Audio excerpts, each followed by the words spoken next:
ดังธรณีพื้นนี้กว้างใหญ่โอบอุ้มเธอไว้บ่ให้เดียวดาย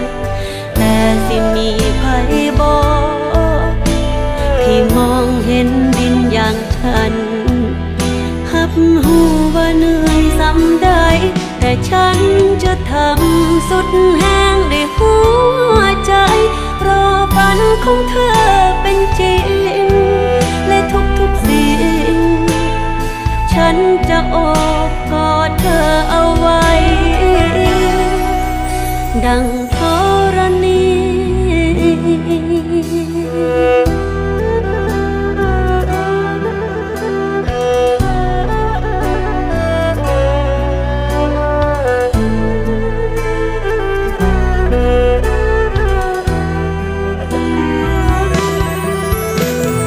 คนที่รออยู่ข้างหลัง